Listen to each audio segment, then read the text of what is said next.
In the 20th century, clouds were seeded by numerous countries around the globe with various chemicals to produce rain. China was just doing this over the summer in Beijing to make sure that there weren't any rain, that there wasn't any rain during the Olympics. But all this has changed dramatically with the U.S. military's secretive research and plans to control the planet's natural weather. This has not been given very much press, and we have to remember that we have a corporate-owned press where 85% of radio, television, and print media is owned by 5 corporations. So they're not going to talk about things that are of really serious consequence, and that's somewhat of the blessing, a mixed blessing of the internet, but there's certainly plenty of information on weather modification. The Air Force is on record as saying, quote, they want to control the weather by 2025, and we are not talking about just seeding the clouds for rain. Weather modification means, quote, any activity performed with the intention of producing artificial changes in the composition, behavior, or dynamics of the atmosphere, unquote. And as of April this year, there are more than 150 different weather modification programs around the world. Since about 2000, the Department of Defense and the Department of Energy have been spraying the entire United States sky with a toxic brew of chemicals and other biologic agents. Do we have that? Can we do that? Just want to show you something. We have 2 different kinds of trails in the sky right now. One are called contrails. How many of you know what contrails are? Contrails are what have been around from the ends of planes since World War II. These are very, very short exhaust trails that usually evaporate within a few minutes. You just look up at the sky and you'll just see a jet, sometimes with 4 trails, but it evaporates pretty quickly. How many of you know what chemtrails are?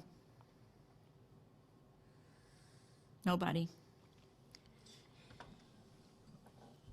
The military and some commercial planes are spraying us with what are called chemtrails. I want you to look at these.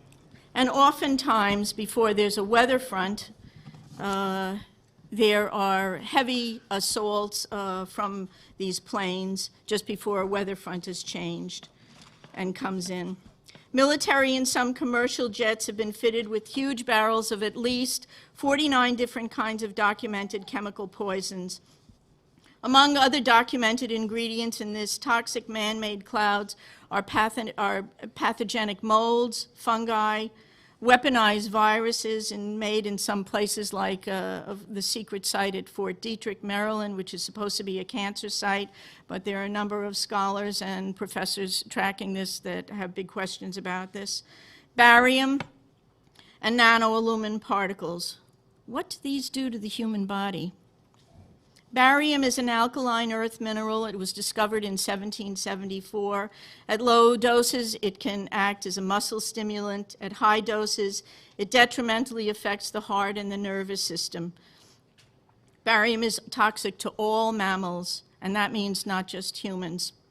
Aluminum, which is the most abundant metal in the Earth's crust, is known to diminish kidney function and destroy brain cells and cognitive function. Just think about it. Just between the aluminum and the mercury that we're breathing all the time, we've got already a serious issue about brain function and cognitive function.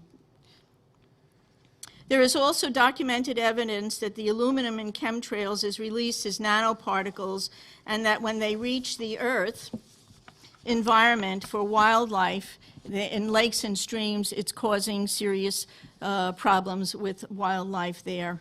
Researchers are also finding that nanoparticles interfere with the growth of plants.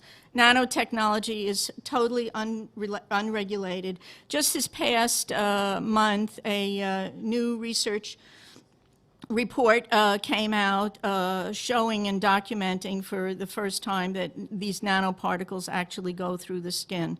Well, if you breathe them, whether they go through the skin or whether you're inhaling them, it's still a problem, a serious problem. This excerpt is brought to you by the Massachusetts School of Law, the leader of reform in legal education and a leader in multimedia education for the public. To view the full interview and for a full listing of MSL's programs, log on to mslaw.edu.